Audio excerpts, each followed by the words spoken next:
Hi, second graders. I'm sorry I couldn't be here with you today, but I wanted to make sure that you could still move forward on your Portrait of a Hero project. So I wanted to do a quick demo to show you how you should get started with your final copy drawings. So yesterday in class, what you should have done was brainstorm the hero that you're going to choose to include in your self-portrait. And you should have done a rough sketch so you have an idea of what details you need to add to make it look like that person in your portrait. If you didn't get a chance to do that or you weren't finished, you might want to start there. But when you are ready, you're going to bust out a final copy sheet of paper. So I'm going to create a big rectangle on my page so you can see what your paper will look like. Even bigger than that. I'm going to change it to clear. There we go. Nope. There we go. Okay, so I'm going to pretend that this big black border is the edge of my page, and I'm going to do my drawing inside. You're going to start with pencil. Eventually, when we're done with our drawing, we're going to outline with Sharpie markers so we can see all those details, but of course you want to start with pencil so you can erase if you need to. So when I am starting a drawing like this, I always like to start with the head because we want to make sure that our head is big enough to include all of the details in the rest of our face. So I'm going to start with a big U shape for my face. Now, you want to make sure that your U shape is similar to the shape of the face of the person you're drawing. So if your hero or yourself has a pointier chin, you're going to want to do more of a point at the bottom. If your hero has a rounder face, you might make a more round U shape. This is going to be the shape I use for me.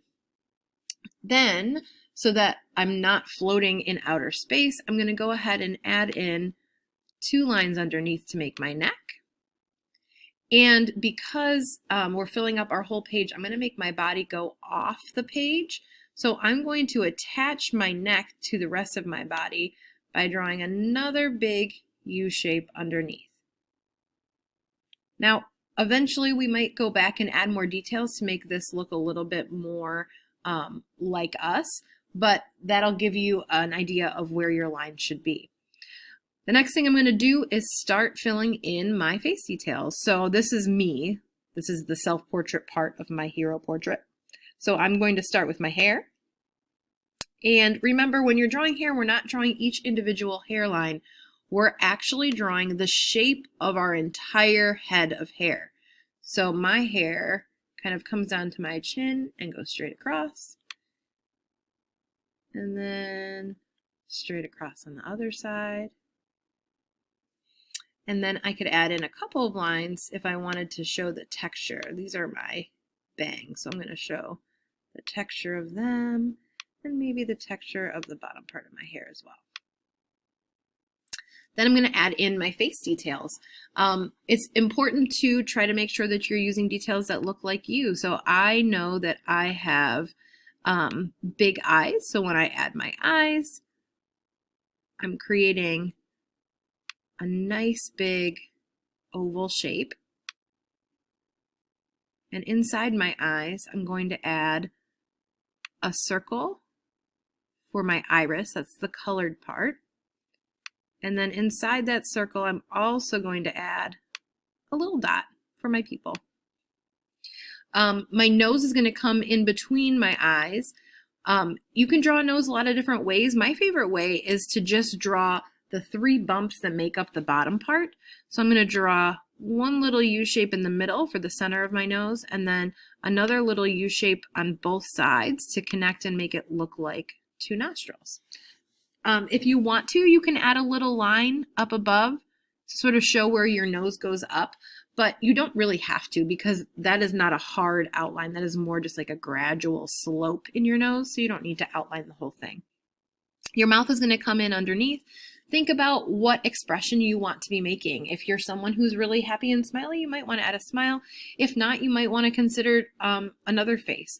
So I'm going to do a big smile, and we're not just doing stick lines. I'm going to actually draw my lips with a shape. So I'm going to start with my curved top lip, but I'm smiling, so it's going to go up a little bit. And then I'm going to draw my bottom lip.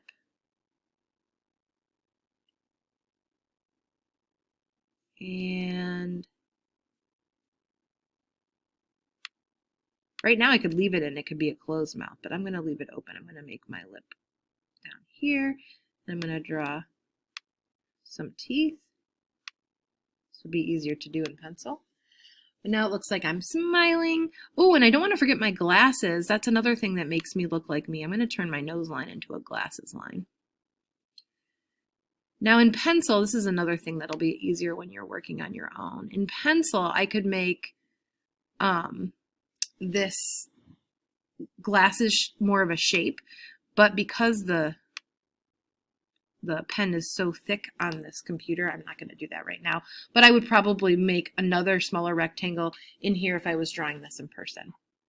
Okay, I'm going to really quickly add my hero next to me, and then once I'm done, I'll show you how we're going to add in arms to make it look like we have our arms around each other's back. Stay tuned.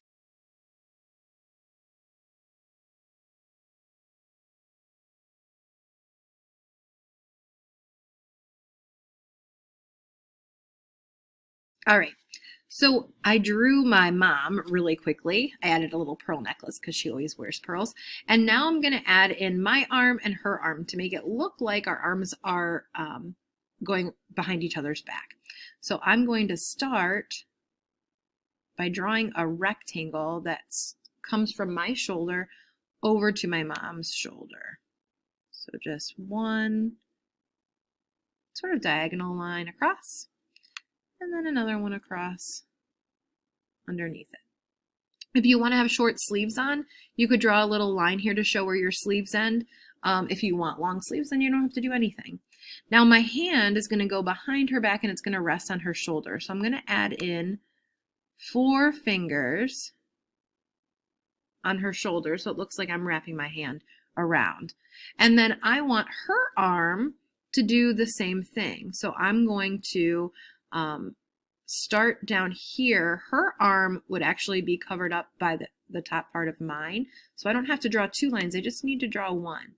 Her arm's going to come from underneath and go up. Her hand would go behind my back, and then 4 fingers. 1, 2, 3, 4 would be on my shoulder. Now you also want to add in your other arm because we have 2 generally. So you're going to go ahead and do that here. Now you could either make your arm by adding a little line to show where it is, or if you wanted to, you could add a whole nother arm shape on the side. Either one will work. Once you add in your arms and make it look like you have your arms behind each other, then think details. You're going to want to add designs to your shirt, any kind of jewelry, or other details that can tell us who is in your picture. Remember, in mine, when I was doing it in class, I added a little paint palette for me. So think about other things that you might add, but make sure you're drawing big. There is not a lot of empty space in the background, and that makes my final artwork much more interesting. So today, goal is to finish your final copy drawing, filling your page with you and your hero. We're using pencil, but if you happen to finish and are happy with what you drew, you may outline in Sharpie. Can't wait to see them.